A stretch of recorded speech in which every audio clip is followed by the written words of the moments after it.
Grava Adventure Corporation is really about helping people get outside and enjoy their lives more, to get out of the rut, get into nature, and enjoy ourselves, our families, our partners, and our lives ourselves. But there's more to it than just that. I mean, yes, we're trying to fulfill a need and build a community, but I had this idea and it's kind of strange, but let me share it with all of you. And I'm gonna make this as simple as possible, but yeah, there's some things I need to talk about. Okay, so how did I come up with this idea? Well, I'll show you exhibit number one. So this is exhibit number one. This is Eastpak. I bought this backpack in 1992. And as you see there, it says made in the USA. And I have traveled the world with this backpack. It is 31 years old today. And it has gone all over the world with me. It's gone to Europe, it's gone to the Middle East, it's gone to Asia, it's gone to Central and South America.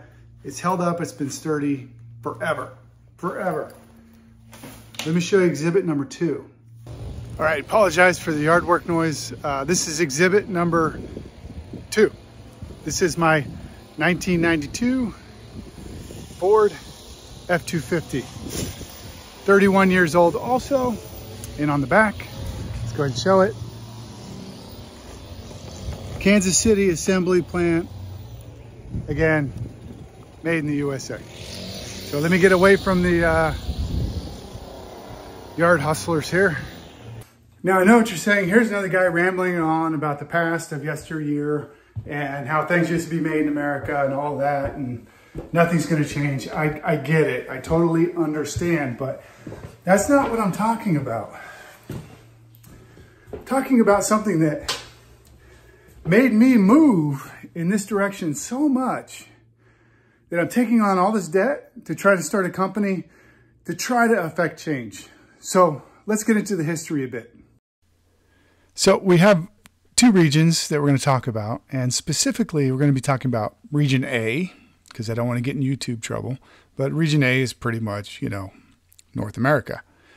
And the next region we have is region B. And region B is pretty much where we're doing all of our manufacturing now. So let's get into region A first. So simply put, we go back to 1994, where we had signed the North America Free Trade Agreement. And I think I was 21 years old at the time, but that was supposed to, you know, establish better relationships with Mexico. And, you know, it evolved to Latin America in general. And then we had, of course, people like Bernie Sanders coming out arguing against it. The top 1% of people will be having all the money, and all the lower people will have nothing. It's Bernie Sanders has been on message for probably 40 years over and over again. But we had other people saying how 1994, the NAFTA agreement wasn't really going to be that big of an impact. And they were right. NAFTA wasn't that big of an impact. Then we follow up with region B. And we have Sam Walton and the Walmart family moving to region B to start manufacturing, not really caring about NAFTA at all, or Mexican manufacturing. Then we have a very large country in region B in 2001, joins the World Trade Organization, and off to the races we go with region B full-blown manufacturing hub. So now we have money pretty much flowing from region A to region B and back and forth. This is how we know it today for the past 20, 30 years. And most of our outdoor brands, as we see here, you know, Cabela's, Bass Pro Shops, anything you buy outdoors and everything in general is pretty much being manufactured in region B. Like, you know, and the money cycle is pretty easy. We have U.S. government, the consumer, the retail stores, and the corporation, possibly could be one, and region B there. And this is pretty much just a simple diagram of how our money could flow around in this next example. So say I got $100 from the consumer, and I got a gross margin of 30% on retail, and that then moves down the chain to $70 to the corporation, who has a margin themselves, and then that money moves into the actual region where the manufacturing is occurring. Okay, so now Region B's got a problem because they got too many dollars, and too many dollars means increase in their currency valuation, their own currency. And we know how that works in the US. You increase that currency, inflation goes up, wages and labor increase, and it's a problem because their manufacturing is really reliant upon cheap labor. So with this excess money, they got to do something with it. And lo and behold, the US government says, hey, how about you just buy some of our US treasuries? And so Region B buys US government treasuries. That allows the US government to be up to what, $31 trillion in debt. And that keeps Region B's currency devalued because the dollars are exported back out quickly. And that's kind of how the money cycle works. But the question is what is Region B doing with this excess cash? Now remember, you spent $100. How much of that money actually went to fund what in Region B? You know, building roads, building buildings, you know, putting together buildings, infrastructure, or the military of countries in Region B. And so, you know, you as a consumer, as you spent $100, you have to understand that as that money flows down the pipe, you actually probably spent $1, 10 cents, maybe a cent on this region's military capacity, which is kind of concerning for me as a military person who has spent time in wars in the Middle East. And I'll show you why real quick that I get concerned. Is you just pull it up on Google, the news feed, and you see all of this stuff being generated about possible conflicts and things like that we as a consumer have actually kind of supported for the past 30 years by spending our money in with these corporations over time.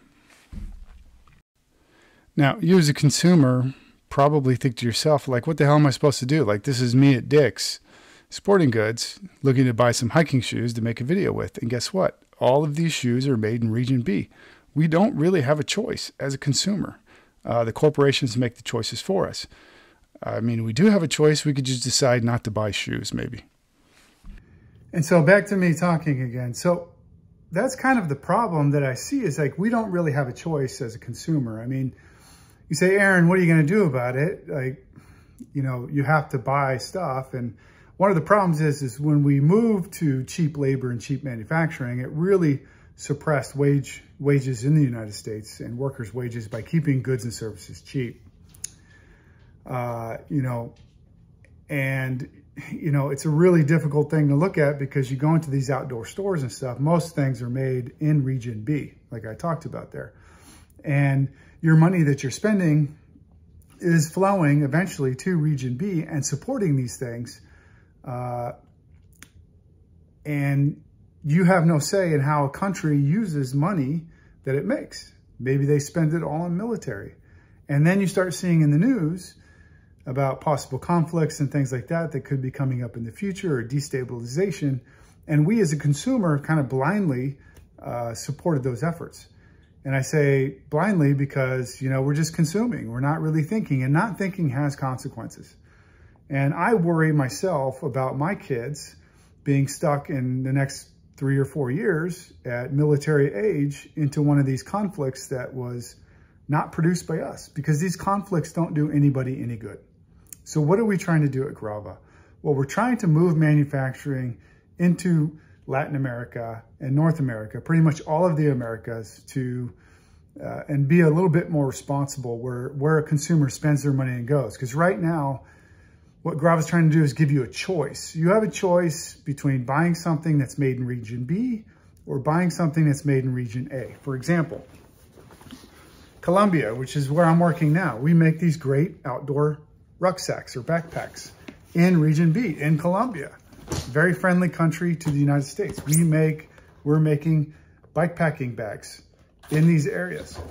We are making, you know, all of these great things here at Grava Corporation in a responsible way that helps small producers. So I wanted to talk a little bit about that, because sometimes I think we don't realize when we're purchasing and buying things that not thinking has a consequence. Now, in the end, we just want to help people get outside, get outdoors, and be healthy. And this is kind of a downer conversation to have, but I think it's an important business conversation to have because it's going to be coming up in the future. And we might have issues in the future. And so that's what we're doing. If you want to support a responsible company that is working with responsible countries in the Americas and making things from other small businesses that are helping other small communities, then that's what Grava is about. And that's what you'll be supporting in the future. So we can't run the company alone. We need support. And right now we only have clothing and some bicycle bags coming in about 30 days, more of them coming, but please follow along with us. And we'd love for you to join us in this adventure. Thanks, everybody.